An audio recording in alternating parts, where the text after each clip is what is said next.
Stop explaining yourself. They heard you the first time. I really need you to hear me. If you have explained your no 8 different ways, you're not communicating. You're begging for permission to have a boundary. And I say that with love because I've been you, the one who writes the paragraphs, the one who softens the truth, the one who adds sorry to a boundary like it's seasoning, the one who thinks if they understand me enough, they'll finally respect me. But here's the truth that changes everything. They heard you the first time. They're not confused. They're just used to you folding. So today we are fixing this, not with confidence tips, but with nervous system safety and clean communication and boundary authority. Because over-explaining isn't a personality trait. It's a trauma response. And the second you understand that, you stop shaming yourself and you start freeing yourself. Hello, beautiful soul. Welcome back to the channel. I'm Cherry, a spiritual life coach, nervous system informed guide, and I help people pleasers build boundaries and reclaim their self-respect without guilt spirals. And today's video is called Stop Explaining Yourself. They heard you the first time. And if that title already made you feel attacked, good,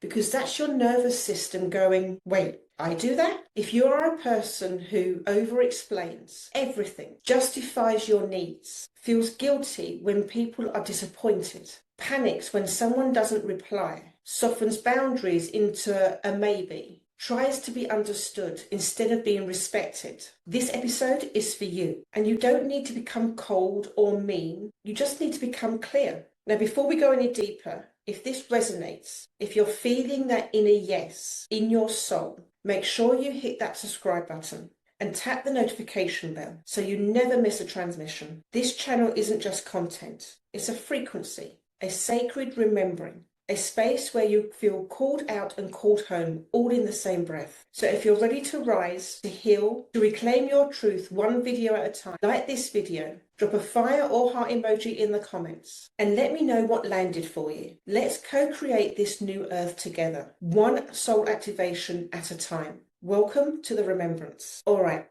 let's get into it. Over-explaining is not good communication. It's not being considerate. It's not being emotionally intelligent. Most of the time, over-explaining is fawning. Fawning is the nervous system response that says, if I keep you happy, you won't hurt me. If you understand me, you won't reject me. If I'm easy, you'll keep loving me. If I soften this, you won't get angry. So you don't just say no. You say no, but I totally wish I could. It's just that I've got loads on and I'm sorry and it's not personal and I feel bad and I hope you're okay. But that's not a boundary. That's a hostage negotiation. And you're the hostage. Your nervous system learned that directness caused consequences. So you developed a strategy. Explain enough and you'll stay safe. But here's the catch. Explaining doesn't create safety. It creates permission seeking. Now, there is a thing that I call the courtroom mindset and why you do it. Let's name the mental problem underneath over-explaining. You communicate like you're on trial. You present evidence. You justify. You defend. You overprove. Because your nervous system believes, if I can make my reasons sound valid enough, then I'm allowed to have a need. And where did you learn that from? Usually from environments where your feelings were dismissed. You were called dramatic. Your needs were inconvenient. You had to earn love.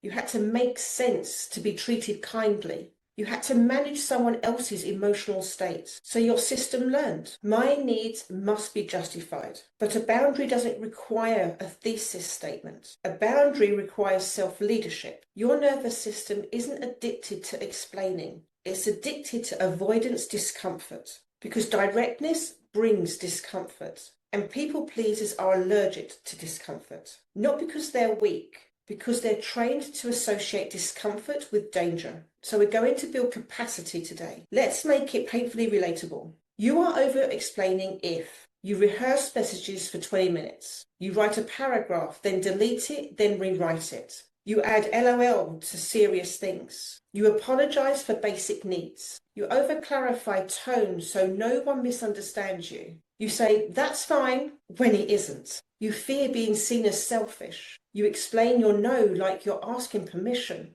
You panic when someone is quiet afterwards. You feel responsible for how they feel about your boundaries. And it shows up in tiny ways like, sorry I'm late, the traffic was awful, and then I couldn't find the keys, and then I can't come, but it's not because I don't love you, it's just, I'm not free that day, but I swear I care. It's just, I'm not doing that anymore. Let me say something that might sting. You are trying to control how you're perceived because you think if you can control their perception, you can control your safety. But you can't. What you can control is your integrity. And that's where your power lives. I'm going to move on to why explaining doesn't earn respect. I'm going to deliver the truth you've already known but avoid. The more you explain, the more you negotiate, you become negotiable. You become, I'm not sure I'm allowed. You can debate this. My boundaries is flexible. Convince me to change my mind. So the person who benefits from your lack of boundaries will do what? They'll poke holes. They'll ask more questions. They'll guilt you.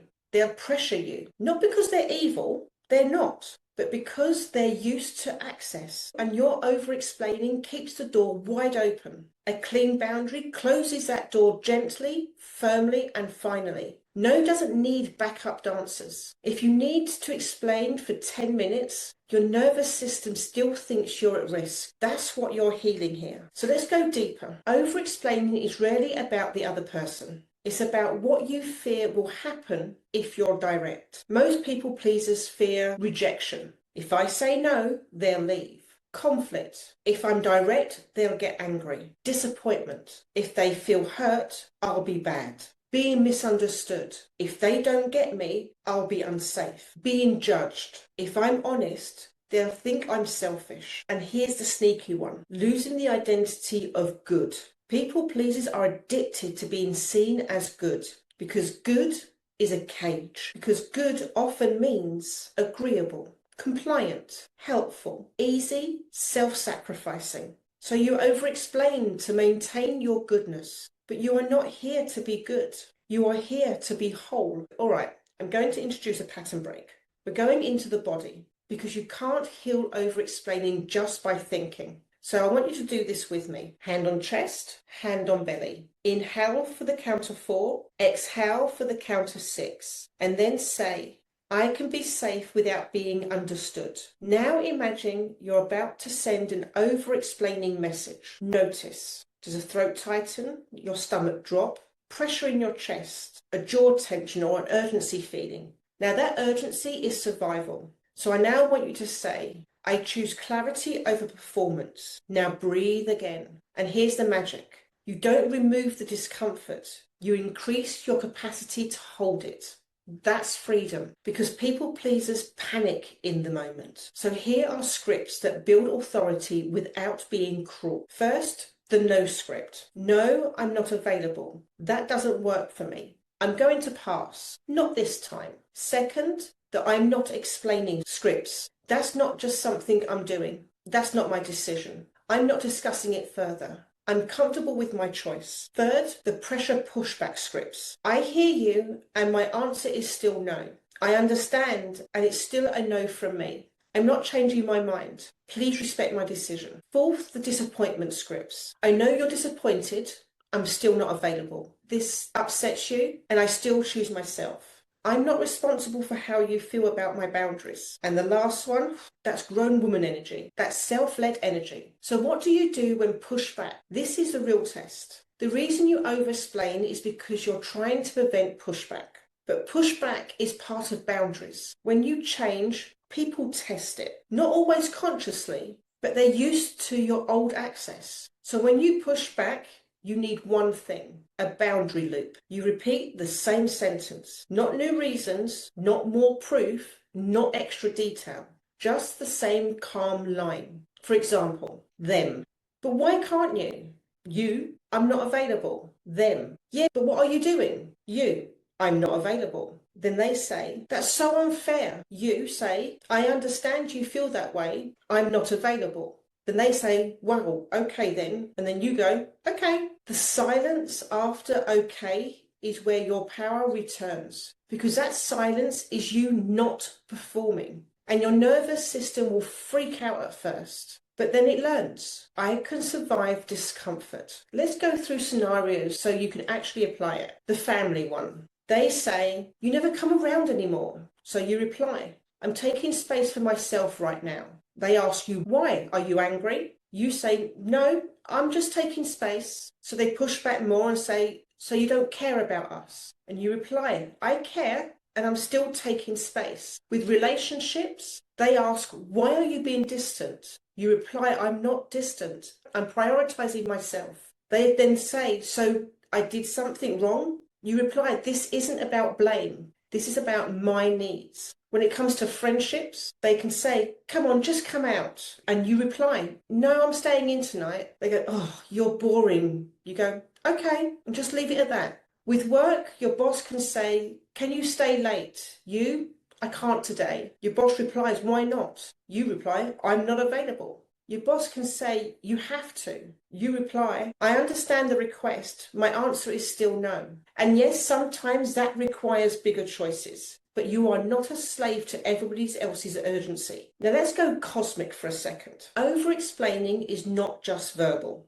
It's energetic leakage. When you over-explain, you hand your power to the other person like, here, you decide if my boundary is valid. That's not your job. Your job is to hold your frequency because your voice is a channel. And every time you dilute your truth, you distort your channel. This is why people pleasers feel exhausted. They're not just talking, they're leaking, explaining, fixing, managing, and proving. Your energy is sacred. Your voice is sacred. And February is the month you stop bleeding yourself out to be palatable. So I want to give you the 7-day Say It Once challenge because your nervous system learns through repetition. So for the next 7 days, when you say no, say it once. When you set a boundary, no paragraphs. When you answer, no defending. When they push back, repeat your line. When guilt rises, breathe and stay. Here's your mantra.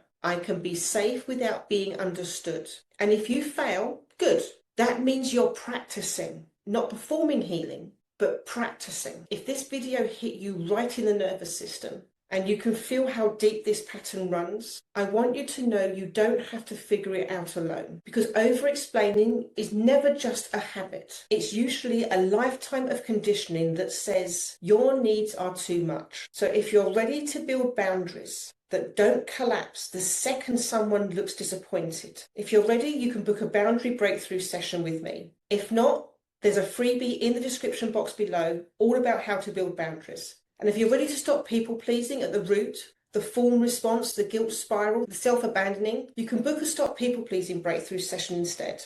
This isn't about becoming harsh. It's about becoming self-led. And I will walk you there. Let me leave you with this. You don't owe anyone a justification for existing. Your no is not an offense. Your needs are not a crime. Your boundaries are not a negotiation. You can be kind and firm, loving and clear, soft and sovereign. So next time you feel the paragraph rising, pause, breathe, and say the sentence once. Because the real flex isn't being understood. The real flex is being free. So if this video stirred something in your soul, if it reminded you of your power, your path, or your purpose, don't let this be the last time we connect. Hit the subscribe, tap the notification bell, and join this sacred space of remembrance and reclamation. This isn't just a YouTube channel. It's a temple, a vortex, a portal for the new earth. And if this landed for you, give it a thumbs up. Share it with someone who needs it and drop a heart or a fire emoji in the comments. Let's keep this frequency alive and echoing. Until next time, stay grounded, stay golden, and never forget, you are the miracle you've been waiting for. Until next time, bye for now.